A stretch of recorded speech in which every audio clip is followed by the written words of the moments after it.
राम राम टाबरो। और किसान के हाल चाल सब आनंद मंगल होंगे। देखो आपके बिल्कुल परीक्षा बिल्कुल नजदीक आ गई है। जैसे मम्मी चूल्हे के पास रोटी बनाती है और आप कमरे में बैठे और बस आके खानी, इतनी दूरी पर आपकी क्या आ गई दोस्तों, परीक्षा आ गई है। लेकिन क्या करना है, अपने को डरना है क्या, तनाव लेना है क्या या नहीं लेना, आनंद से घूमना। ऐसी बोर्ड परीक्षाएं खूब आती रहती है, नहीं होगा तो अगले साल नहीं दोस्तों। अपने माँ बाप का सपना पूरा करने के लिए आपकी पहली सीढ़ी क्या है, आपकी बोर्ड परीक्षा है। आपको इतना तनाव भी नहीं लेना है कि रात में नींद नहीं आए और सुबह पेपर देने जाओ तो वहां जब क्या है किसी की बीपी लो हो जाए, इतना टेंशन भी नहीं लेनी है। आपने ढोलक जरूर बजाया होगा दोस्तों। ढोलक में आपने तार उसके जो वो रस्सियों के वो नाके लगे थे ना, उसको खींचते होंगे आप, है ना। क्यों खींचते, क्योंकि उसमें स्वर अच्छा उत्पन्न हो। तो अपने को केवल इतना ही खींचना है कि वो स्वर उत्पन्न हो जाए, लेकिन इतना नहीं खींचना है कि डोरी नहीं टूट जाए। आ गई बात समझ में। तो आपको तनाव लेना तो जरूरी, थोड़ा बहुत। बिना तनाव के तो आप पढ़ोगे नहीं, नलायक हो तुम, है ना। बिना एग्जाम आए तो तुम कभी 10वीं की किताब हाथ में उठाई क्या तुमने? तो नहीं उठाई साहब, बिल्कुल नहीं उठाई। तो थोड़ा तनाव जरूरी, लेकिन इतना तनाव जरूरी नहीं है कि अपने स्वास्थ्य पर कुप्रभाव पड़ जाए और अच्छा होने की बजाय बोर्ड पेपर है वो और भी अपना खराब हो जाए। कोई टेंशन लेने की जरूरत नहीं है। जितना पढ़ सका आपने पढ़ा है और पढ़ा है। और मैं आज आपका सपोर्ट करने के लिए आया हूँ कि महत्वपूर्ण क्वेश्चंस की अपन सीरीज लेके आए दोस्तों ना। सीरीज मतलब अपन 2-4 वीडियो नहीं, इसी वीडियो में खत्म कर देंगे अपन जहां तक कोशिश है। लेकिन अब देखो, यहाँ अपन बात करेंगे बहुत महत्वपूर्ण प्रश्नों की। और बड़ा आपका क्या है, यहाँ पे 10वीं का जो सिलेबस है वो थोड़ा बड़ा है। और क्वेश्चंस क्या दोस्तों इसके अंदर, जैसे कि मैंने इसमें क्या किया, बिल्कुल ढंग से पिछले 5 वर्षों के पेपरों को ढंग से एनालिसिस किया दोस्तों। और मेरा अनुभव ये कहता है कि इतने प्रश्न बनते हैं, अपन सोचते हैं कि मान लो 30 प्रश्न आए उदाहरण के तौर पे, कि 30 प्रश्न अगर अंकुर जी सर बता देंगे, लेकिन 30 प्रश्न नहीं दोस्तों, वहां कम से कम भी अगर गिनने बैठो तो 70-75 प्रश्न बनते हैं, छोटे और बड़े सारे मिला के ना। 70-75-80 प्रश्नों तक संख्या जाती है दोस्तों। अगर कोई 6 नंबर का बड़ा प्रश्न भी आ रहा तो उसमें 6 नंबर के एक ही प्रश्न के अंदर 3-3 4-4 प्रश्न घुसे देते हैं दोस्तों। तो इसलिए अपन काफी बात करेंगे यहाँ पर आज। और आज आप बिल्कुल संतुष्ट होके जाएंगे दोस्तों, को मजा आ गया। और जिस प्रश्न के लिए मैं बोल दूं कि यार ये तो बिल्कुल रट के जाना, मेरे दिल के करीब है, या मैं पेपर सेटर होता तो यही प्रश्न आता, तो उसको तो दोस्तों छाप के चले जाना। जो मेरे जैसे दिमाग के गरीब इंसान हो, यानी थोड़े कमजोर हो, ज्यादा बुद्धि नहीं हो, बुद्धि नहीं, बुद्धि सब में है, लेकिन हाँ थोड़े बहुत आलसी हो जाते हैं, अपन पढ़ते नहीं है ना। तो वो जो अगर स्टोर करने की क्षमता थोड़ी कम हो आप में, तो वो कम से कम वो हाईलाइटेड प्रश्न तो आप दोस्तों करके ही जाना, ताकि आप पास हो जाओ ना। और फिर मेरिट में आना। तो जितने बता रहा हूँ सारे प्रश्न दोस्तों रट के चले जाना। माँ भगवती की कृपा से इससे बाहर कुछ आने वाला नहीं है। तो अपन शुरू करते हैं दोस्तों। आपका पहला पार्ट है दोस्तों, केमिस्ट्री का ही पहला पार्ट है, रासायनिक अभिक्रिया और समीकरण। तो इस रासायनिक अभिक्रिया और समीकरण में दोस्तों क्या होता है कि आपको सबसे पहले अभिक्रिया को संतुलित करना आना चाहिए। क्या दोस्तों? संतुलित करना आना चाहिए। एक प्रश्न ये मान के चलो कि संतुलित करने के लिए आपका यहाँ पर प्रश्न आएगा। जैसे कि मैं एक समीकरण को आपको बता दूं कि ये लोहा है और लोहे के साथ जल की क्रिया कराई जाती है, तो दोस्त क्या बनता है यहाँ पर, Fe2 Fe3O4, है ना। जो ये एक्चुअली होता दोस्तों ये है FeO.Fe2O3, ये जंग का सूत्र है दोस्तों, है ना। लेकिन इसको सम्मिलित रूप से आपकी किताब के अंदर इसको इस प्रकार से लिखा गया है Fe3O4। और इसके साथ में किसका निर्माण किया गया है दोस्तों, आपके यहाँ पर हाइड्रोजन का। किसका निर्माण किया गया है दोस्तों? हाइड्रोजन का। अब यहाँ पर अपने को देखना है जो सबसे ज्यादा संख्या में, उस पर नजर डालो। देखो यहाँ पर सबसे बड़ी चीज ये दिखाई दे रही है आपको, है ना। अब यहाँ पर ऑक्सीजन सबसे ज्यादा है, 4 ऑक्सीजन है। और इसको इस तरफ, यानी इस तरफ भी परमाणुओं की संख्या बराबर हो जाए, इस तरफ भी परमाणुओं की संख्या बराबर हो जाए। देखो ऑक्सीजन 4 है तो इधर 1 ही है, थोड़ा जल्दी बता रहा हूँ दोस्तों ना, तो इधर 4 कर देंगे, हो गई ऑक्सीजन की संख्या बराबर। अब हाइड्रोजन की बात करते हैं दोस्तों, 4 गुनी 8 हाइड्रोजन हो गए, इधर 2 ही है। इसको बराबर करने के लिए इसको मैं 4 से गुणा कर दूंगा, बराबर हाइड्रोजन हो गए दोस्तों। देखो यहाँ लौह तत्व की मात्रा 3 है, तो इधर इधर 1 भी नहीं है, तो इधर क्या कर देंगे अपन, 3 कर देंगे। अब इसमें क्या हो गए, बराबर हो गए दोस्तों। समझ में आ गई। अब आप क्या करेंगे, एक समीकरण को संतुलित करके कमेंट बॉक्स में लिखेंगे। कौन सी समीकरण? जो आपकी प्रकाश संश्लेषण की है। कार्बन डाइऑक्साइड और जल ग्रहण करते हैं, यहाँ क्लोरोफिल है, सूर्य का प्रकाश है, और यहाँ पर किसका निर्माण होता है, ग्लूकोज S6H12O6, और इसके साथ में ऑक्सीजन और इसके साथ में जल का निर्माण होता है। इसको आप संतुलित करके बताएंगे दोस्तों। ठीक है, मेरी बात समझ में आ गई। तो एक संतुलित करने का एग्जाम्पल यहाँ से दोनों में से एक एग्जाम्पल जरूर आएगा दोस्तों, और आप इसको प्रैक्टिस कर लेना कि किस प्रकार से की जा सकती है। और भी समीकरण आपकी किताब में दे रखी है। इसके अलावा जो यहाँ से कुछ प्रश्न बनते हैं दोस्तों, ये हिट एंड ट्रायल मेथड कहलाता है दोस्तों आपका। अब इसके अलावा जो प्रश्न बनता है दोस्तों, वो क्या प्रश्न बनेगा यहाँ से आपका, ज्यादातर बहुत सारी देखो आपको रासायनिक विक्रिया दे रखी, संयोजन विक्रिया पूछ सकते हैं कि ये इस कौन सी विक्रिया संयोजन है कि नहीं, है ना। दहन, दहन का अगर कहीं पूछ ले, दहन का मतलब ऑक्सीजन से क्रिया कराना। कोई भी वस्तु चाहिए दोस्तों, कोई भी चीज जलेगी तो किसकी उपस्थिति में जलती है, ऑक्सीजन की उपस्थिति में जलती है, तो दहन, है ना, दहन। और ये जो आपका जो श्वसन की जो क्रिया है वो भी एक प्रकार का दहन है, संयोजन अभिक्रिया है। ठीक है, अब इसके बाद में इसमें जो सबसे इंपॉर्टेंट जो प्रश्न पूछा जाता है, काफी अभिक्रियाएं दोस्तों, आप पढ़ो तो बोले सारे पढ़ लेना विस्थापन द्विविस्थापन करके। लेकिन अगर मैं कहूं कि आपको कम से कम क्या पढ़ के जाना, एक द्विविस्थापन अभिक्रिया, द्विविस्थापन अभिक्रिया आपको जरूर पढ़ के जानी है। और अगर इसको नहीं भी पढ़ो दोस्तों, तो ऑक्सीकरण अपचयन, जिसका आपका नाम उपचयन और अपचयन नाम दे रखा है, उपचयन व अपचयन, उपचयन व अपचयन अभिक्रिया दे रखी दोस्तों, इसको रट के चले जाना, स्टार लगा लेना, ये प्रश्न छपेगा। और सेकंड नंबर पे अभिक्रियाओं में मैं इसकी कह रहा हूं द्विविस्थापन, उपचयन और अपचयन की जो अभिक्रिया है। उपचयन का मतलब क्या होता है दोस्तों, जहां ऑक्सीजन जुड़ती है वो उपचयन है। ठीक है, और हाइड्रोजन का निकलना उपचयन है। यहाँ ऑक्सीजन का बाहर निकलना और हाइड्रोजन का जुड़ना अपचयन है दोस्तों। तो यहाँ इस प्रकार से आप क्या करेंगे कि करेंगे जैसे कॉपर का कार्बन कॉपर ऑक्साइड में उपचयन हो रहा है दोस्तों ना। तो यहाँ पर आपसे पूछ लिया जाएगा, जैसे कि बात करते हैं एक एग्जाम्पल के रूप से मैं बता देता हूँ, जैसे Cu+ आपके अंदर किताब का ही उदाहरण लेके ले लेते हैं अपन, हाइड्रोजन है, इधर की बात करते हैं अपन Cu+, यहां पर बात करते हैं H2O। अब देखिए क्या क्रिया हो रही है, यहां पर Cu से क्या बन रहा है, CuO यानी कॉपर ऑक्साइड से कॉपर का निर्माण हो रहा है दोस्तों। यहां पर ऑक्सीजन कम हो गई, ऑक्सीजन बाहर निकलना, ऑक्सीजन का बाहर निकलना क्या कहलाया यहाँ दोस्तों, अपचयन कहलाया। क्या कहलाया दोस्तों, अपचयन। और इसकी बात अगर मैं करूं कि हाइड्रोजन से किसका निर्माण हुआ, जल का, यहां पर क्या ऐड हो गई, ऑक्सीजन ऐड हो गई। ऑक्सीजन का ऐड होना क्या कहलाता है दोस्तों, उपचयन कहलाता है। आ गई बात समझ में।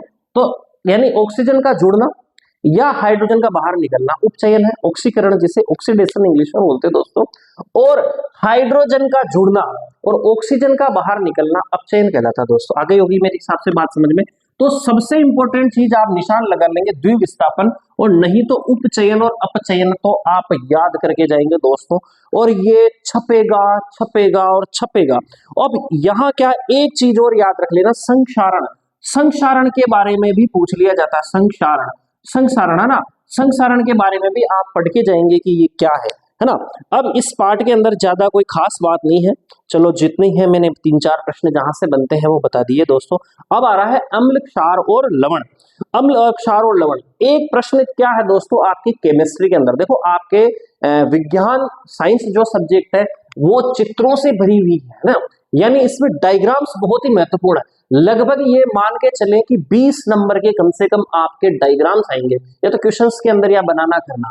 उसमें सबसे ज्यादा बायोलॉजी वाला जो पार्ट है, जिसके अंदर भी जैव प्रक्रम है ना, और जनन करना, जो भी आपके अंदर इसके अंदर बता देंगे, बायोलॉजी वाला पार्ट जो मैंने पूरी कंप्लीट आपको पढ़ा रखा है।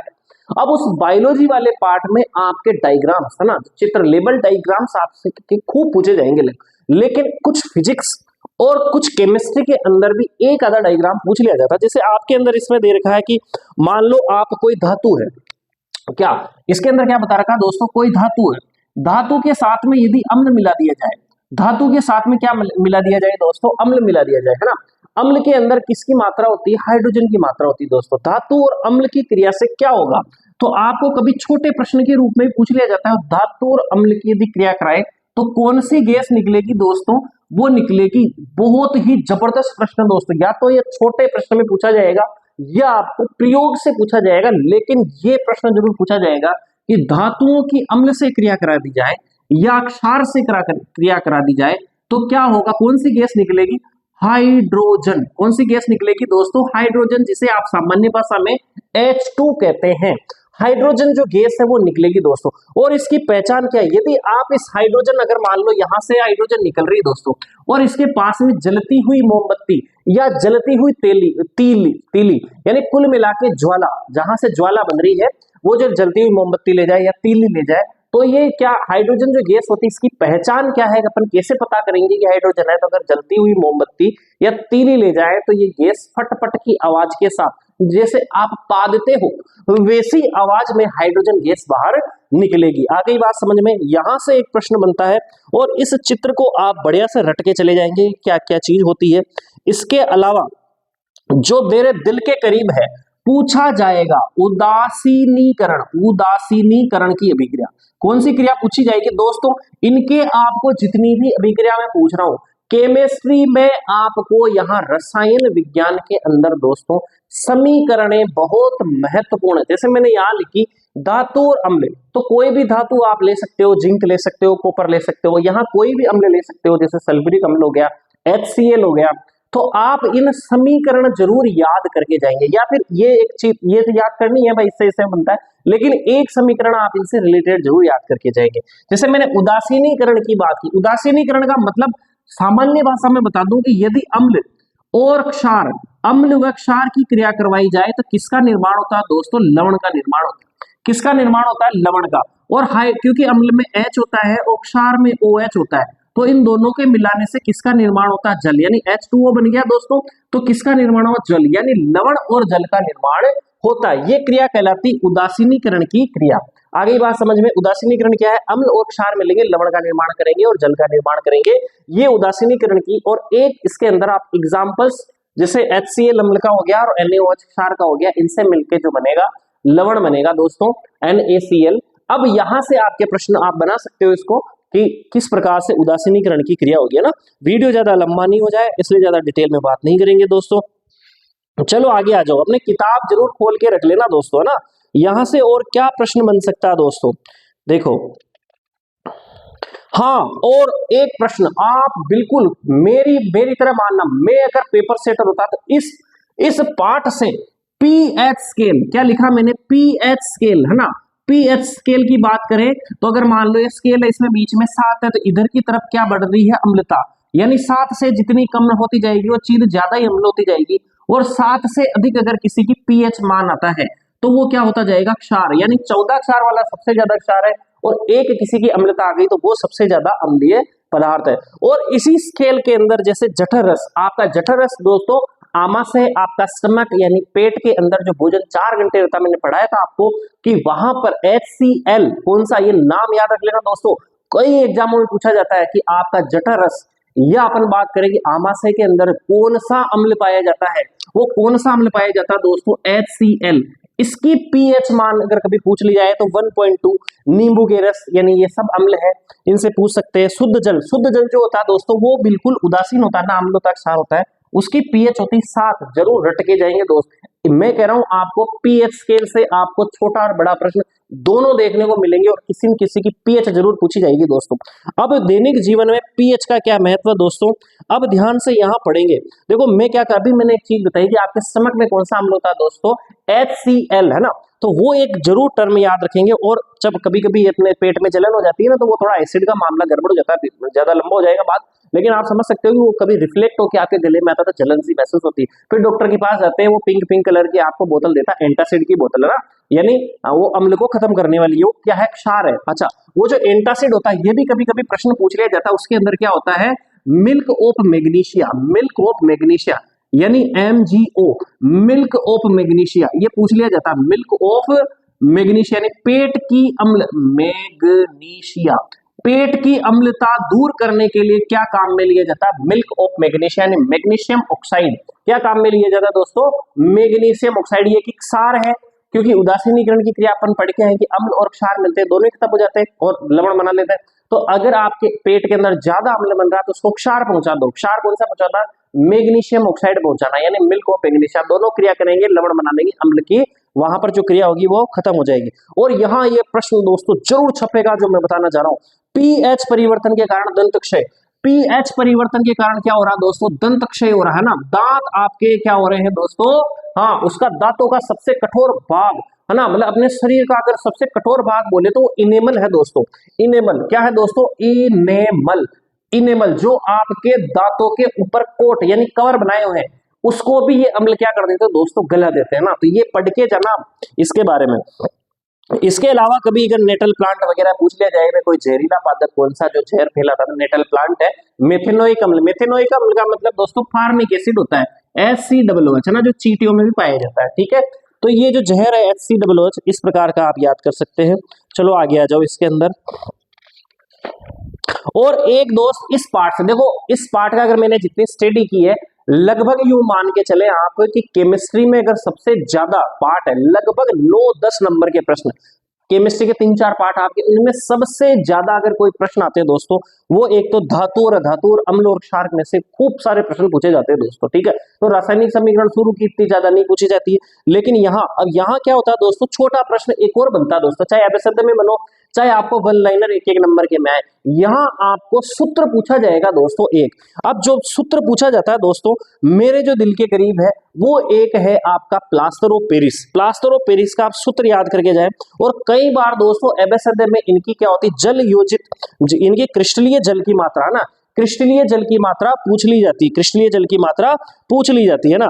तो इस प्रकार से जैसे धोने का सोडा हो गया है ना, खाने का सोडा हो गया, और आपके विरंजक चूर्ण, और अगर बात करें प्लास्टर ऑफ पेरिस, आप तो मार साहब एक बात बताओ, एक दो अगर मैं याद करके जाऊं तो कौन सा याद करके जाऊं दोस्तों, प्लास्टर ऑफ पेरिस और विरंजक चूर्ण जरूर याद करके जाना। सारे याद कर लो, सूत्र में कितना टाइम लगता है दोस्तों, 3-4, हो सकता है एक सूत्र पूछ ले, 2 सूत्र पूछ ले, आपके काम तो हो जाएगा कम से कम, तो चीज बाहर नहीं निकलनी चाहिए, लेकिन इन 2 सूत्रों को तो आप जरूर याद करके जाएंगे। ठीक है, बात समझ में आ गई। अब आ जाते हैं धातु और अधातु, बड़ा ही इंपॉर्टेंट प्रश्न है दोस्तों, बड़ा ही, कम से कम भी 8 से 10 नंबर के प्रश्न यहाँ से पूछे जाएंगे। धातु और अधातु, धातुओं के गुण क्या है दोस्तों, सबसे पहली बात, धातु कैसे होते हैं दोस्तों, चमकदार होते हैं।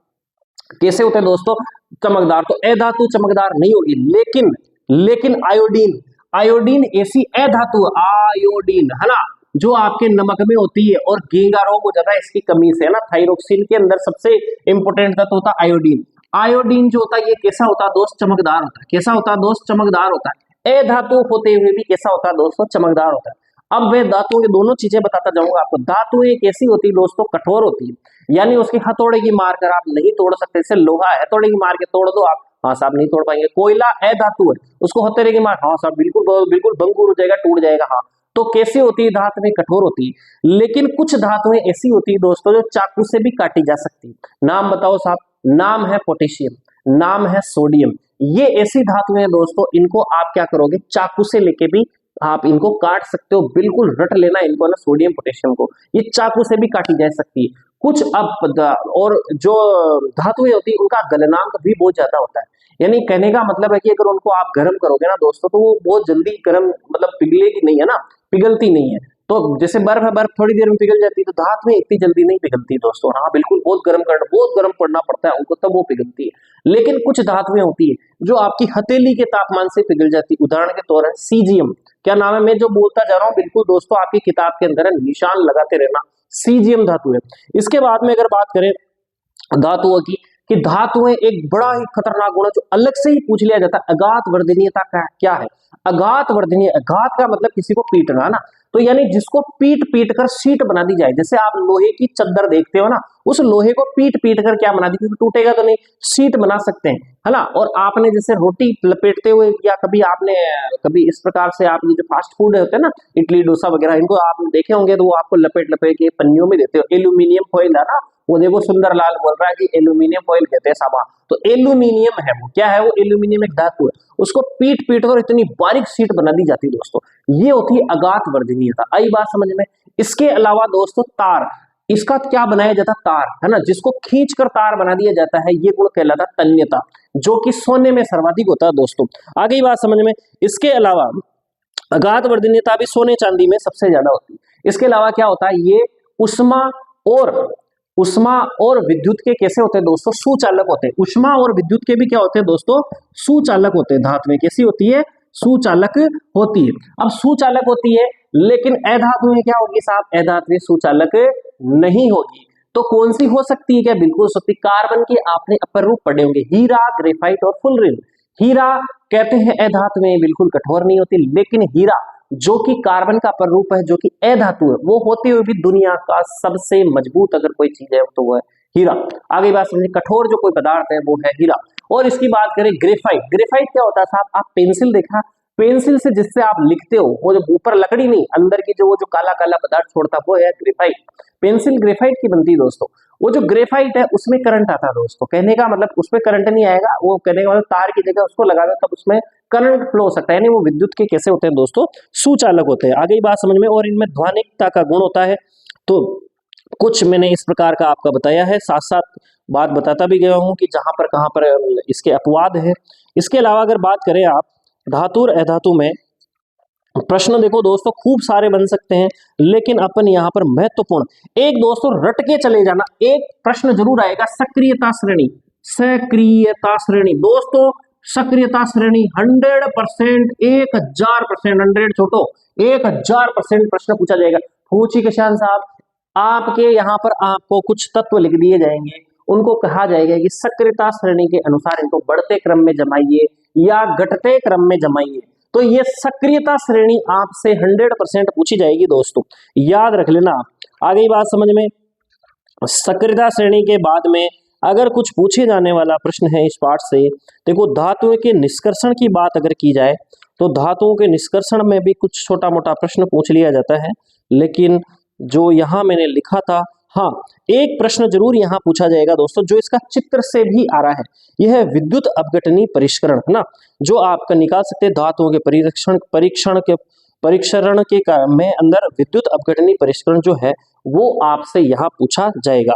और इसके अलावा देखो संक्षारण, आपका मैंने बताया था संक्षारण जैसे आप बात करते हैं लोहे पर जंग लगना, रस्टिंग ऑफ आयरन्स, जो लोहे पर जो जंग लग जाती है, लोहे को आप खुला छोड़ देते हो, तो खुले छोड़ने के कारण वहां पर पानी और ऑक्सीजन है, इन लोहे की क्रिया किससे हो रही है दोस्तों, यहाँ पर जल और ऑक्सीजन से क्रिया हो रही है। और ये किसका निर्माण कर रहे हैं, यहाँ पर जंग का निर्माण Fe3O4 है ना, यहाँ पर जंग का निर्माण कर रहे हैं, इसको है ना Fe3O4, ये जंग का ही सूत्र है दोस्तों ना।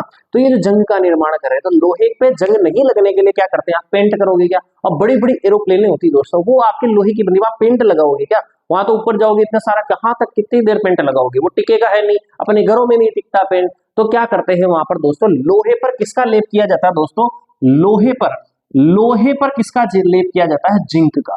किसका लेप किया जाता है दोस्तों, जिंक का। लोहे पर जिंक का लेप करना कहलाता है यशद लेपन, गेल्वेनाइजेशन, यशद लेपन, यशद कहते ही जिंक को दोस्तों, यशद लेपन। तो यानी यशद का यदि लेप कर दिया जाए तो वो क्या कहलाता है, लोहे पर जिंक का लेप करना। ये सब विद्युत क्रिया के माध्यम से होता है। विद्युत लेपन कक्षा 8 में पढ़ा होगा दोस्तों आपने, यहां से प्रश्न पूछा जाता है। एक आपसे छोटा प्रश्न 1000% लिख के लेना, अमलगम के बारे में आपसे पूछा जाएगा। अमलगम देखो मिश्र धातु में आपने पढ़ी होगी कि दो धातु या ज्यादा धातुओं को मिलाकर एक धातु बना दी जाती है, तो उसे कहते हैं, आप क्या कहते हैं, मिश्र धातु। जैसे आपके सबके घरों में आपने पीतल देखा होगा, पीतल किससे मिलकर बना होता है, जिंक और कॉपर, यानी जो कॉपर यानी तांबा और जिंक से मिलाकर किसका निर्माण किया जाता है दोस्तों, पीतल। यहाँ आप ध्यान रखना कि ये मिश्र धातु कभी कभी पूछ ली जाती है, लेकिन अमलगम ऐसी चीज है जो पूछी जाएगी।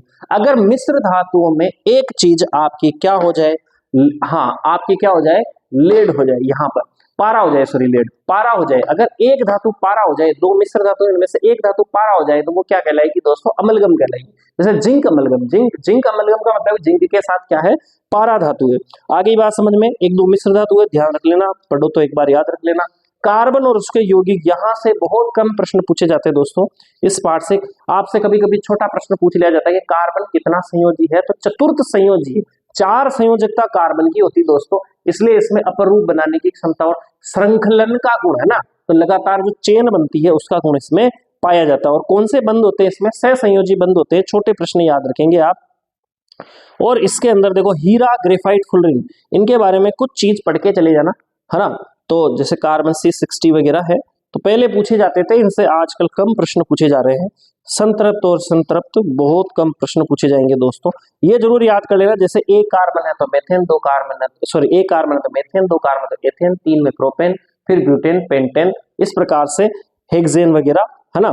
तो ये इस प्रकार से पूछा जा सकता है। बेंजीन की संरचना आप याद करके जाएंगे, C6S6 की जो बेंजीन की संरचना है वो पूछी जाएंगे। और एक आपको यहाँ आपको क्या है, कार्यात्मक समूह, है ना, फंक्शनल ग्रुप पूछा जाता है। जैसे कि भाई आपका एल्कोहल क्या होता है, एल्कोहल का यानी दारू, एल्कोहल का पूछ लिया जाए तो ये OH इस प्रकार से बताया जाता है, एल्डिहाइड का इस प्रकार से बताया जाता है, ईथर का इस प्रकार से बताया जाता है दोस्तों। इस प्रकार से आप ये मेथेनोइक है ना, ये आपको पूछा जाता है। इस प्रकार से आपको कोई भी क्रियात्मक समूह फंक्शनल ग्रुप आपसे यहां पर पूछा जाएगा। ठीक है, मेरी बात समझ रहे हो ध्यान से? बिल्कुल, यहां से और ज्यादा कुछ पूछी जाने वाली नहीं है। आगे देखते हैं और क्या है इसके अंदर। हाँ, ऑक्सीकरण की क्रिया तो मैंने आपको बताई दी वहां पर। तो ऑक्सीकरण अपचयन से एक जरूर प्रश्न पूछा जाएगा, यहां पर भी आ रहा है। चलो, इस पार्ट के अंदर जो पूछा जाएगा दोस्तों, छाप लेना, रट लेना, कमजोर बुद्धि वाले इसको तो इस पार्ट के अंदर कम से कम पढ़ के चले जाना दोस्तों। 1000% पूछा जाएगा, मतलब अंकुर जी शर्मा की मूंछ का सवाल है, पूछा जाएगा। बता दो साहब, मार साहब, फटाफट बता दो क्या पूछा जाएगा। साबुन और अपमार्जन। ओहो, साबुन और अपमार्जन, इसमें भी क्या पूछा जाएगा? इससे पूछा जाएगा मिसेल का निर्माण। किसका निर्माण दोस्तों? मिसेल। मिसेल के बारे में पूछा जाएगा। साबुन और अपमार्जक वाले पार्ट में मिसेल का निर्माण के बारे में यहाँ पर पूछा जाएगा। रट लेना दोस्तों, बिल्कुल रट लेना। किनारे पे क्या होता है, सिरों पर क्या होता है, ऐसे ही प्रश्न पूछे जाते हैं दोस्तों। जो मेल हटाते हैं ना, तो साबुन और मेल के बीच की जो क्रिया होगी वो मिसेल बनता है दोस्तों। अब आ जाते हैं जैव प्रक्रम। देखो 4 पार्ट आपके केमिस्ट्री के हैं। लगभग ये मान के चलो कि 25, 27, 28 नंबर तक के प्रश्न यहाँ से पूछे जाते हैं। अब इसी प्रकार से जैव प्रक्रम की बात कर लेते हैं दोस्तों। जैव प्रक्रम में बहुत ही इंपॉर्टेंट, सबसे पहले तो जैव प्रक्रम की परिभाषा ही कई बार पूछ ली जाती है। इसके अलावा देखो कई सारी चीजें इसमें पूछा गया। तो एक चीज आप याद करेंगे, रंध्र की संरचना। देखो जो चित्र है, पहले मैं इसके अंदर चित्र आपको बता देता हूं, इस पाठ के अंदर रंध्र की संरचना का चित्र और इसके बारे में थोड़ी बहुत जानकारी। इसके अलावा देखो इस पाठ में ढेरों चित्र है दोस्तों। जितने तंत्र है, श्वसन तंत्र आएंगे, जनन तंत्र आएंगे, है ना, आपका जितना मस्तिष्क आएगा, इसके डायग्राम्स आप सबके रट लेना दोस्तों, है ना। कुछ कह नहीं सकते, लेकिन मैं आपको बता रहा हूं कि जनन तंत्र, जनन वाले पाठ के अंदर कभी भी मानव जनन तंत्र के बारे में नहीं पूछा जाता दोस्तों। बहुत कम, छोटा प्रश्न पूछा जा सकता है, लेकिन मैं लिखा के कह रहा हूं, अगर कहीं चित्र अगर कहीं आया तो मानव जनन तंत्र, और ये भी कह रहा हूं आपको कि उसके अथवा में एक में आ सकता है कि नर जनन तंत्र अथवा मादा जनन तंत्र, यानी दोनों जनन तंत्र अगर आपको आते तो आपको कोई दिक्कत ही नहीं है। एक जनन तंत्र का चित्र तो ये मान के चलो कि 100% आएगा, और जहां तक मेरा अगर मन कह रहा है वो नर जनन तंत्र का प्रश्न जरूर आएगा दोस्तों। और यहां बात करते हैं दोस्तों, आगे बात करते हैं रंध्र की संरचना के बारे में पढ़ के जाएंगे विथ डायग्राम, आगे बात समझ में। और इस बार जो एक तंत्र पूछा जा सकता है वो कौन सा तंत्र पूछा जाएगा दोस्तों? आप अगर एक बहुत सारे तंत्र देखो इसमें, उत्सर्जन तंत्र वगैरह सभी प्रकार के तंत्र है, तो जो मेरे मन के करीब है दोस्तों वो है एक आपका पाचन तंत्र। पाचन तंत्र, देखो छोटे प्रश्न इसमें खूब सारे बनते हैं। जैसे श्वसन तंत्र की बात करें तो फेफड़ों की सबसे छोटी इकाई कौन है? एल्वेओलाई। इस प्रकार से काफी प्रश्न पूछे। पाचन के अंदर कम से कम भी 1000 प्रश्न में छोटे छोटे बता दूं, तो आप क्या करेंगे दोस्तों, पाचन तंत्र कंप्लीट याद करके जाएंगे। और एक रक्त परिसंचरण तंत्र, रक्त परिसंचरण तंत्र, परिसंचरण तंत्र दोस्तों याद करके जाएंगे। इन दोनों में से एक क्वेश्चन जरूर छपेगा, बड़ा प्रश्न के रूप में जरूर छपेगा। डायग्राम से सारे याद करके जाएंगे, चाहे श्वसन तंत्र के हो चाहे किसी भी के भी हो। तो जो बड़े प्रश्न हैं दोस्तों यहां से बनेंगे। जैसे एक छोटी बात आ जाती है, एटीपी की फुल फॉर्म क्या होती है, इस प्रकार के छोटे प्रश्न भी, छोटे छोटे से प्रश्न भी इसमें खूब बनते हैं। 20 नंबर के यहाँ से प्रश्न आ जाते हैं दोस्तों, 20-25 नंबर के इसी एक पार्ट से। तो खूब इसके अंदर आपको छोटे छोटे प्रश्न भी आपको देखने के मिलते हैं। अब यहाँ पर हृदय की बात कर दी जाए और आगे बात करते हैं हम पौधों के अंदर आ जाते हैं। मानव उत्सर्जन तंत्र, हाँ देखो मानव उत्सर्जन तंत्र में दोस्तों एक अपोहन जो क्रिया है वहां से पूछ लिया जाता है, या छोटे छोटे यहाँ से प्रश्न बनते हैं कि किसका त्याग करता है मनुष्य? यूरिया का त्याग करता है ना। तो जो यूरिया छन्ने का क्या यहाँ ग्लोमेरुलस है ना, तो जो कौन सा स्थान बना था। अगला पार्ट आ जाए दोस्तों आपको नियंत्रक और समन्वय। नियंत्रक और समन्वय के अंदर दो चीजें आती है आपको एक तंत्रिका तंत्र और हार्मोन। तो तंत्रिका तंत्र में दोस्तों न्यूरॉन, जो मैंने आपको बात बताई जो कि तंत्रिका तंत्र की सबसे छोटी है न्यूरॉन। न्यूरॉन से दोस्तों छोटे प्रश्न खूब सारे बनते हैं। और इसका चित्र, जैसे कि दो न्यूरॉन के बीच का जो रासायनिक पदार्थ है या सिनेप्टिक जो मैंने बताया था, वो जो जगह है जो बीच में खाली स्थान छोटा जाता है, वो प्रश्न काफी बार पूछा जाता है दोस्तों। डिटेल इसकी नहीं पूछी जाएगी, लेकिन इसका डायग्राम जरूर पूछा जाता है। और छोटे प्रश्न यहाँ से खूब आते हैं दोस्तों। प्रतिवर्ती क्रिया का बहुत कम चांस है कि आ जाए, लेकिन यहाँ तक आगे बात करते हैं। मस्तिष्क की संरचना जरूर आप पढ़ के जानना थोड़ी सी।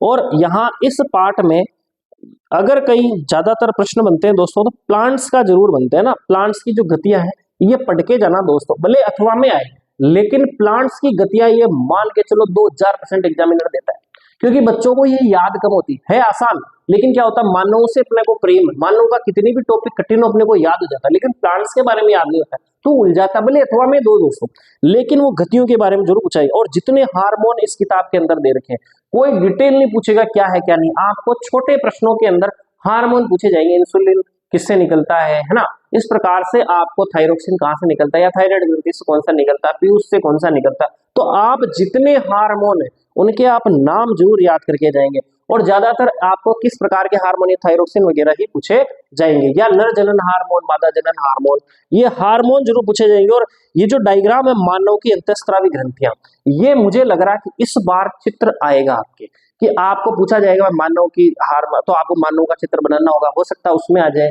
कि भाई ये कौन कौन से, इसको पहचान के लिखोगे भाई ये ग्रंथि कौन सी, ये ग्रंथि कौन सी। आ गई बात समझ में।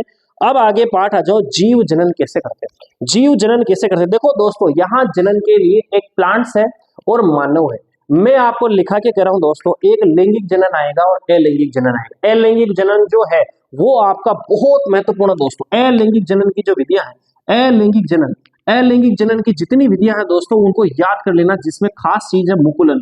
क्या है दोस्तों, मुकुलन। और इनके जितने एग्जाम्पल्स है ना दोस्तों वो जरूर याद करना, जितने भी एग्जाम्पल्स मैंने आपको लिखाएंगे, मुकुलन किसमें होता है, द्विखंडन किसमें होता है, विखंडन किसमें होता है, ये आपको बीजाणु द्वारा किसमें होता है, ये आपको क्या है दोस्तों नाम और इनके एग्जाम्पल्स पढ़ने होंगे।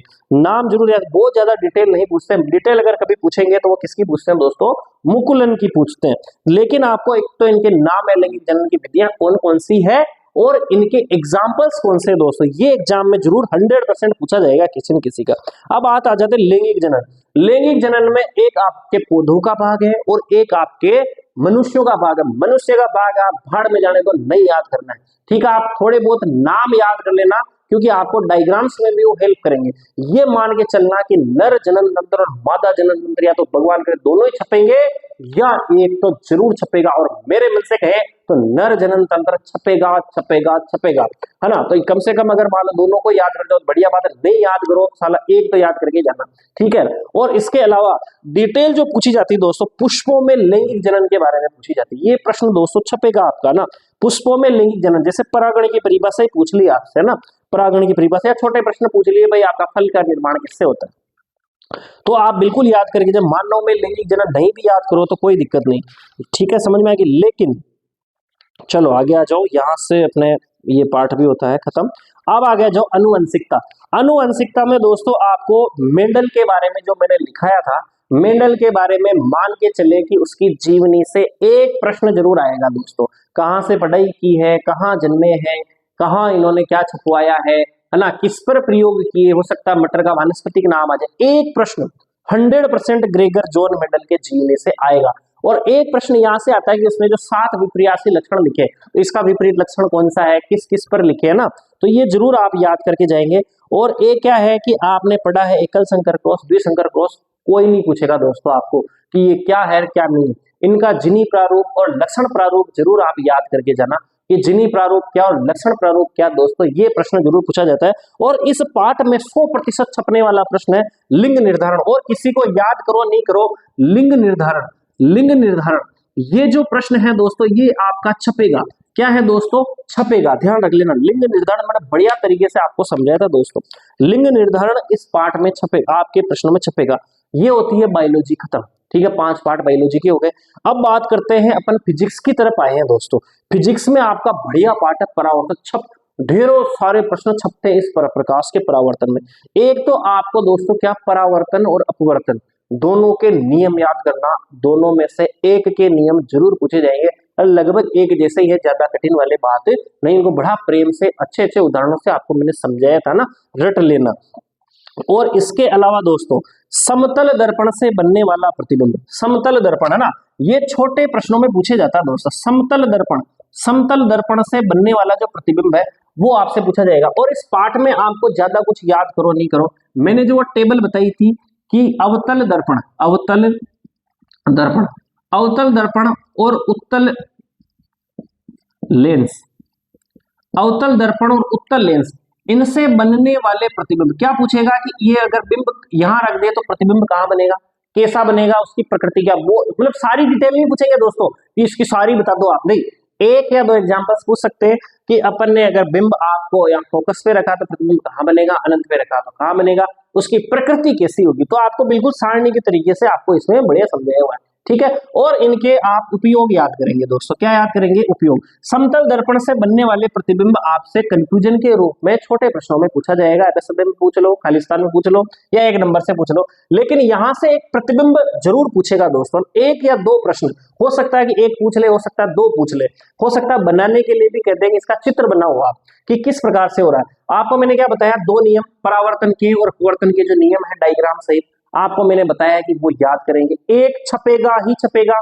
इसके अलावा अवतल दर्पण, आपको उत्तल दर्पण नहीं पढ़ना है, आपको अवतल दर्प लेंस नहीं पढ़ना है, आपको क्या पढ़ना है, ये दोनों ही आपको पढ़ने हैं, दोनों के नियम एक जैसे ही, दोनों के चित्र एक जैसे ही है ना, और इनके बारे में पढ़ना, वो डिटेल में अवतल क्या है उत्तल क्या है कुछ नहीं पूछेंगे, बस एक प्रतिबिंब, एक या दो प्रतिबिंब पूछेंगे कि यहाँ बिंब रख दिया तो प्रतिबिंब कैसा बनेगा और इसका नेचर वगैरह क्या, छोटा है बड़ा है ना, उल्टा बन रहा है सीधा बन रहा है। इसके अलावा इनके उपयोग याद कर लेना दोस्तों। और यहां से क्या होता है दोस्तों कि आपकी एक दो हो सकता है मुख्य अक्ष की परिभाषा पूछ ले, हो सकता है फोकस की परिभाषा पूछ ले। एक क्या होता है दोस्तों, फोकस और वक्रता त्रिज्या, फोकस है ना, यानी जिसे एफ कहते हैं और वक्रता त्रिज्या, इन दोनों में रिलेशन दोस्तों पूछ लेते कभी कभी छोटे प्रश्नों में कि भाई किस क्या होता है, आप पता है कि भाई ये क्या होता है, दुगना होता है ना इसके बराबर, या अपन बात करें तो क्या होता है, एफ क्या होता है, R/2 होता है ना, पढ़ाई इसका आधा होता है ना, तो ये रिलेशन जरूर पूछ लिया जाता है कभी कभी।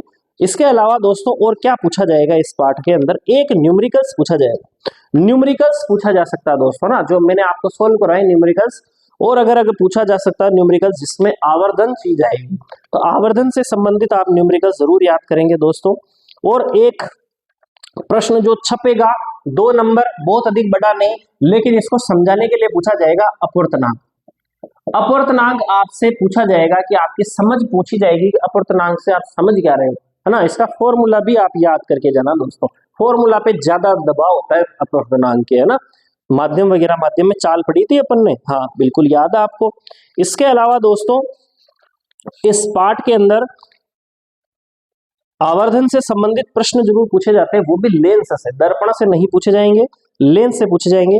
और लेंस का एक प्रचित प्रश्न है दोस्तों जो बहुत फेमस है, जिसकी लेंस की क्षमता, जिसका ऐसा ही मात्रक डायप्टर होता है ना, तो डायप्टर जो होता है वो आप नाम याद कर लेंगे, डायप्टर, इतना ही है, ज्यादा नहीं है। इसके अलावा आ जाओ आप मानव नेत्र, रंग बिरंगा संसार, इसमें आप मानव नेत्र का डायग्राम रट के चले जाना दोस्तों, छपेगा, डायग्राम क्या है दोस्तों, छप जाएगा, ध्यान रख लेना। और इसमें छोटे प्रश्न पूछे जैसे मानव की नेत्र, आंखों का जो रंग होता है कौन निर्धारित करता है, परितारिका, या उसमें प्रकाश को कौन नियंत्रित करता है ना, छोटे प्रश्न, डिटेल आंख की नहीं पूछी जाएगी, केवल चित्र पूछा जाता है।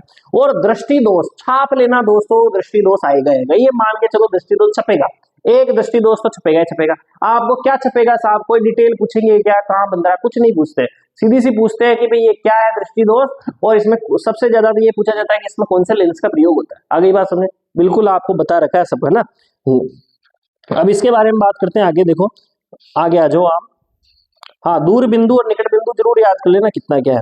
अब इसके बारे में बात करते हैं, आ जाओ आगे। हाँ देखो एक क्या होता है दोस्तों, वर्ण विक्षेपण, या दो प्रश्न है देखो जो मैंने बनाए हैं, एक वर्ण विक्षेपण, दोनों नहीं छपेंगे दोस्तों, वर्ण विक्षेपण, और एक है आपका कि आसमान का रंग नीला क्यों दिखाई देता है, या तो वर्ण विक्षेपण या पूछेगा, या आसमान का रंग नीला क्यों दिखाई देता, एक प्रश्न यहां से जरूर पूछा जाएगा दोस्तों, ठीक है, तो ये इनको रट लेना। इसके आगे आ जाओ आप, विद्युत वाला पार्ट है दोस्तों, विद्युत वाले पार्ट में आपको मैं 100% कह रहा हूं, दो यहां से आपको मात्रक पूछे जाएंगे, दो मात्रक, जितने भी आपकी विद्युत धारा का मात्रक हो गया, आवेश का मात्रक हो गया, आगे विद्युत शक्ति है ना, KWH विद्युत शक्ति आएगी दोस्तों, KWH है ना, किलोवाट आवर, जिसे आप क्या कहते हो, एक यूनिट कहते हो आप, बिजली होती ना आपकी बिजली, हाँ जो कितने यूनिट आ रहे हैं, उस यूनिट का मतलब क्या होता है, किलोवाट आवर भी बताई जाएगी, है ना, किलोवाट आवर, ये इसकी एक इकाई है दोस्तों यूनिट की। इससे न्यूमेरिकल्स पूछा जाएगा या यूनिट पूछी जाएगी, न्यूमेरिकल्स ज्यादातर इसमें पूछा जाता है। इसके अलावा बात करते हैं आप, क्या आवेश की परिभाषा, विद्युत धारा की परिभाषा पूछी जाएगी, नहीं पूछी जाएगी, आपको विभवांतर के बारे में पूछा जाएगा दोस्तों, किसके बारे में पूछा जाएगा, देखो सूत्र, मैं फिर कह रहा हूं आपको इस पाठ के आप सारे सूत्र बिल्कुल रट लेंगे, ज्यादा से ज्यादा 6 या 7 ही सूत्र है दोस्तों, विभव, विभवांतर, है ना, विद्युत धारा और आगे भी आ जाएगा।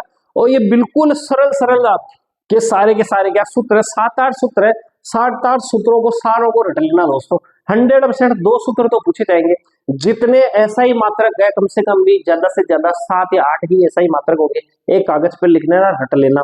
जैसे आपको मैंने बताया विद्युत धारा का क्या होता है, एम्पियर होता है, आवेश का कूलाम्ब होता है, ठीक है, और विभवांतर का वोल्ट होता है ना। इसकी बारे में बात करें दोस्तों आगे, हाँ, और जो प्रश्न इस पाठ में मोस्ट और कुछ याद नहीं हो, ओम का नियम, ओम का नियम पूछा जाएगा दोस्तों। अरे क्या होता है साहब, थोड़ा बहुत बता दो, ओम का नियम पता ही नहीं। अरे फिल्म देखी होगी वीर, ओहो वीर, ये लो साहब वीर, वीर देखिए, सलमान खान की लंबी लंबी जटे फ्लॉप हो गई, वीर, VIR, VWR नहीं, VIR, तो केवल यहाँ बराबर लगा देना है ना, जितना वोल्ट बढ़ेगा उतनी धारा उसमें प्रवाहित होगी। आगे बात समझ, ये है आर है मात्रक है, सॉरी ये नियतांक है, जिसे आप रेजिस्टेंस या प्रतिरोध कहते हैं। तो यहां से प्रतिरोध का सूत्र निकल के आ जाता है, क्या निकल के आएगा, V/I। तो ये याद कर लेना दोस्तों, तो वीर से याद कर लेंगे आप, है ना, VIR, तो V बराबर IR है दोस्तों। आगे समझ में आ गई ना बात आपके, तो ओम का नियम जरूर याद कर लेना, ये ओम के नियम का फॉर्मूला है। अब यहां से बात करते हैं आप आगे, जो है ओम के अलावा आपका एक प्रश्न आता है दोस्तों, प्रतिरोधों का संयोजन। जो प्रतिरोधों का जो संयोजन होगा, जो श्रेणी क्रम और पार्श्व क्रम जो है दो, इसमें आप अगर डिटेल पढ़ सके भाई ये क्या होता है तो अच्छी बात है, लेकिन अगर नहीं हो तो दोस्तों इसमें न्यूमेरिकल्स बनते हैं कि इस दोनों के बीच में मैंने श्रेणी क्रम में ये एक नंबर, मान लो ये पूछ लिया जाए दोस्तों कि इस प्रकार से क्या होता है, ये मैंने प्रतिरोध लगा दिया साहब, ये R1 लगा दिया, फिर एक और प्रतिरोध, ये कौन सा क्रम हो गया दोस्तों, जो लगातार भाई इसका पहले प्रतिरोध का अंतिम सिरा और दूसरे प्रतिरोध का प्रथम सिरा जुड़ा हुआ होता है ना। या फिर क्या होता है दोस्तों, ये बहुत सारे प्रतिरोध होते हैं इस प्रकार से, तो यहां से प्रतिरोध एक इधर से निकला, एक इधर से निकला, फिर इधर से एक जॉइंट आया तार इधर से निकला, इधर से निकला, ये जहां पे एक जगह मिलते हैं दोस्तों। तो अगर मान लो बिंदु, सबका बिंदु प्रथम और अंतिम एक जगह मिला हुआ, तो वो क्या कहलाते हैं आपके, हाँ, प्रतिरोध। कौन से प्रतिरोध कहलाते हैं, समांतर, हाँ, पार्श्व क्रम प्रतिरोध कहलाते हैं, या समांतर क्रम, है ना।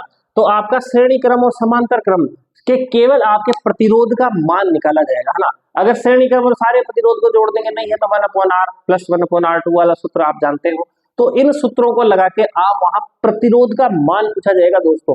बहुत डिटेल नहीं पूछी जाती कि श्रेणी क्रम क्या है, समांतर क्रम क्या, नहीं, वहां आपको डायग्राम दिया जाएगा, कहा जाएगा कि इस A बिंदु और B बिंदु के बीच में प्रतिरोध की गणना करके बताएं, ठीक है। तो जो सूत्र है आपका, वो जो दोनों सूत्र याद कर लेना, इसके जो न्यूमेरिकल्स है वो याद कर लेना, श्रेणी क्रम में जुड़ जाएंगे, और वो जो समांतर क्रम होंगे वो 1/R वाले फॉर्मूले से निकल जाएगा।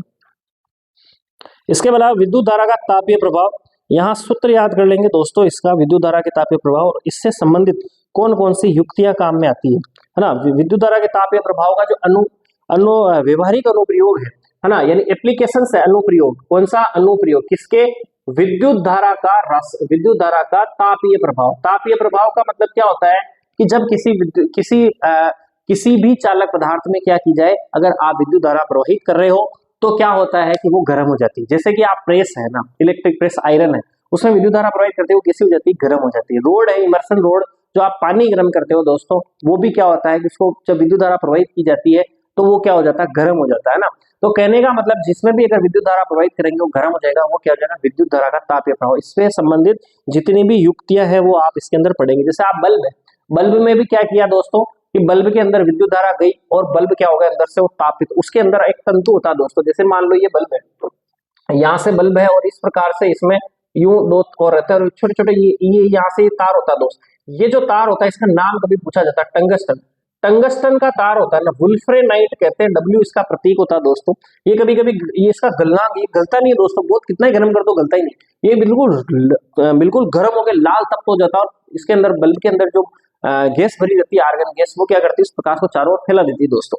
ये जो ये टंगस्टन का जो तार है ना, ये बल्ब होता है, आप देखे होगा आपने, इस प्रकार से बल्ब होता है। अब ये जो बल्ब है, टंगस्टन का तार होता है, कभी कभी क्या हो जाता है, बीच में टूट जाता है, जिसे आप कहते हो फ्यूज हो गया, ठीक है। तो फ्यूज वगैरह भी एक युक्ति है, इसके अंदर पढ़ लेना आप, फ्यूज वगैरह के बारे में कभी कभी प्रश्न पूछ लिया जाए। विद्युत शक्ति जो मैंने आपको बताया, 1 किलोवाट, जैसे 1 किलो का मतलब कितना होता है, 1000, यानी किलोमीटर, कितने मीटर, 1000 मीटर, किलोग्राम, कितने ग्राम, 1000 ग्राम, यानी के लिखा होता है किलो, किलो का मतलब ही 1000 होता है, तो वाट यानी कितने वाट हो गए 1000 वाट। और हावर, क्योंकि अपन ने बताया कि अपनी समय की एसआई मात्रा कितनी होती है दोस्तों, सेकंड, है ना, तो हावर को अगर आप सेकंडों में बदलो तो कितने सेकंड हो जाएंगे, 3600 सेकंड हो जाएंगे। तो 1000 वाट गुणा 3600 सेकंड ये इसकी हो गई है ना। तो इस प्रकार से कभी न्यूमेरिकल्स पूछे जाते हैं, जो घर के अंदर कितने भाई इतने घंटे को बिजली चली इतने वाट का है, तो आप उसका यूनिट निकाल लो। समझ में आ गई।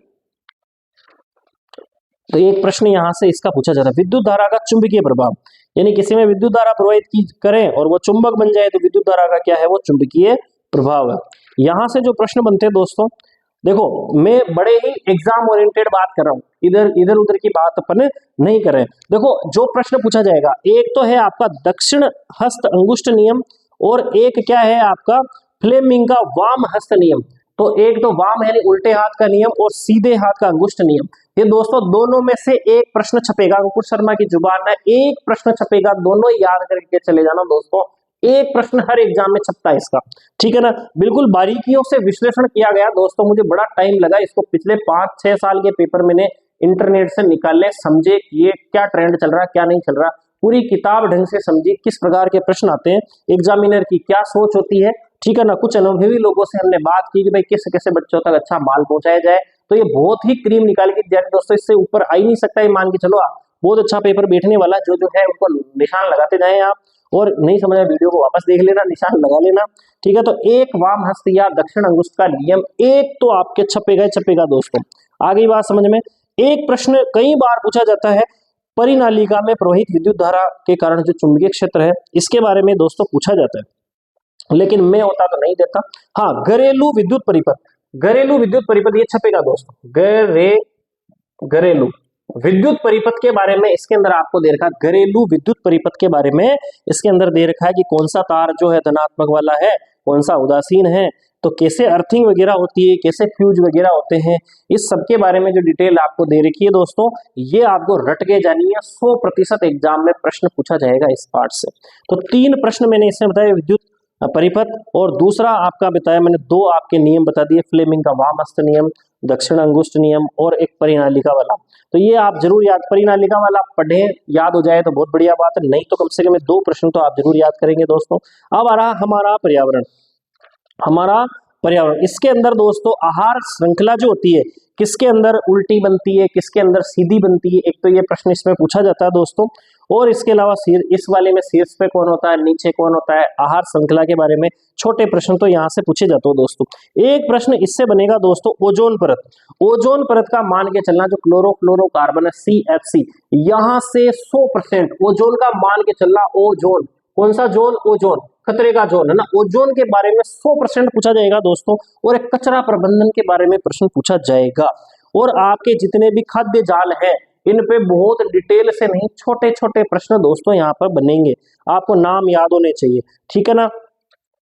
ओजोन का आप जरूर रट के चले जाना दोस्तों, छपेगा मतलब छपेगा ही छपेगा, ये मान के चलना आप। एक जैविक आवर्धन, ये क्या है इसको समझ, इसको आप जरूर एक बार लिख के याद कर लेना दोस्तों, जैविक आवर्धन, जैविक आवर्धन, ठीक है, जैविक आवर्धन आप जरूर याद करके जाना दोस्तों, ये छपेगा आपका।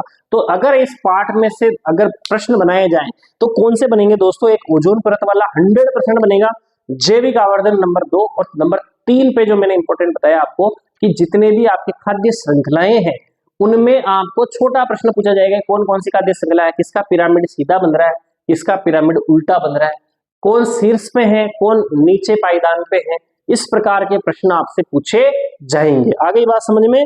और एक आप कचरा प्रबंधन, वैसे भी नॉर्मल चीज है कचरा प्रबंधन, एक आधा क्या होता है दोस्तों, जैसे कक्षा 8 की अगर बात करें तो उसमें सड़क सुरक्षा के ऊपर जरूर प्रश्न पूछा जाता है। और आपके अंदर भी इसके अंदर एक आधा प्रश्न ऐसा आएगा जो पर्यावरण को अफेक्ट करता हो, यानी जैसे कचरा प्रबंधन आ गया या सड़क सुरक्षा आ गया, या कोई भी किसी प्रकार का एक आधा ऐसा प्रश्न आएगा जो आपकी किताब में नहीं होगा दोस्तों। आगे बात समझ में। अब देखो पूरी किताब का सार मैंने आपको ढंग से बताया दोस्तों, और जितने मैंने प्रश्न बताए, मैं कह रहा हूँ मां शारदे की कृपा से बड़ी मेहनत करके मैं आपके सामने आया हूँ, और इनसे बाहर जाने का कोई सवाल नहीं है। फिर भी चला जाए दोस्तों, कोई भगवान तो है नहीं, फिर भी मैं कह रहा हूँ कि जितना आपने पढ़ा है, अगर आप पूरी किताब को बचाए, इसके आप मैटर को पढ़ के देखो, जो मेरिट में आना है उसको तो सब पढ़ना है, ठीक है ना।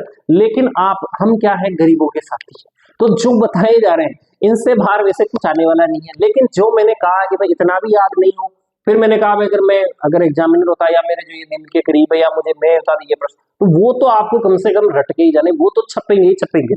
आगे बात समझ, पूरी किताब का आपको सार निकाल के बताया दोस्तों। इतने दिन अपन साथ रहे बोर्ड एग्जाम में, आपको कैसा लगा किस प्रकार से पढ़ाया गया, क्या कमी रही, वो भी आप अपने कमेंट्स बॉक्स में बता सकते हो कि आपके बड़े भाई अगर आप इस तरीके से और बताते तो थोड़ा और अच्छा लगता। आपके और भी जो सुझाव हो सकते हैं, लेकिन मेरा एक ही सुझाव दोस्तों कि बढ़िया जी तोड़ के अब क्या करो, आप मेहनत करो। आपकी परीक्षाएं कुछ पेपर हो चुके हैं, अब साइंस का पेपर भी है। साइंस और मैथ्स दो ऐसे सब्जेक्ट होते हैं दोस्तों जो मेरिट वालों को निर्धारित कर देंगे, मेरिट में आएंगे, बाकी और में तो क्या नंबर आ जाते हैं दोस्तों। फेल इन्हीं में होते दोस्तों आप, है ना। तो फेल नहीं, और इनमें अच्छे नंबर लाने के जो गणित होता है, देखो पूरे में से पूरे नंबर आ सकते हैं गणित में, साइंस में पूरे में से पूरे नंबर आ सकते हैं, बाकी किसी में भी कटने के चांसेस होते हैं दोस्तों। वैसे आजकल तो हिंदी में भी आ जाते हैं, लेकिन हिंदी में आना पॉसिबल नहीं है दोस्तों। लेकिन फिर भी क्या ये ऐसी सब्जेक्ट है दोस्तों, माने तो बहुत कठिन है, नहीं माने तो ये सबसे सरल भी है दोस्तों, कि इसमें से 100 में से 100 लाया जा सकता है, यानी कोई इसमें कटने की गुंजाइश, अगर सब सही कर रहे हो तो मतलब सब सही है। आगे बात समझ में। और मेरा ये आत्मविश्वास बनाए रखें, जो है उसको बार बार लिखते रहे लिखते रहे लिखते रहे। आप इतना पढ़ चुके हो कि एक किताब को एक दिन में आराम से पढ़ सकते हो। और मैंने शॉर्ट तरीके से आपको और बता दिया कि इनको तो आप रट के जाना ही जाना है, बार बार इनकी प्रैक्टिस कर लेनी, इससे बाहर आपका कुछ भी नहीं आएगा। आगे ओके, बात समझ में आ गई। और दोस्तों देखो, आपकी शेयर करने में बहुत कमी हो रही है ना, तो लोगों को आप पहुंचा नहीं रहे हो वीडियो, तो ये आप तक ही नहीं रखना, इनको अन्य लोगों तक पहुंचाए, अपने साथियों को पहुंचाए, जो 10वीं क्लास में पढ़ रहे हैं उन तक पहुंचाए इन वीडियो को, और जो अभी 9वीं क्लास में उन तक भी पहुंचाए, ताकि वो गर्मी की छुट्टियों में इन वीडियो को देख के नोट्स बना ले और वो अपनी आगे की सुचारू तैयारी कर सके। ओके, समझ में आ गई। ओके, जय सिया राम।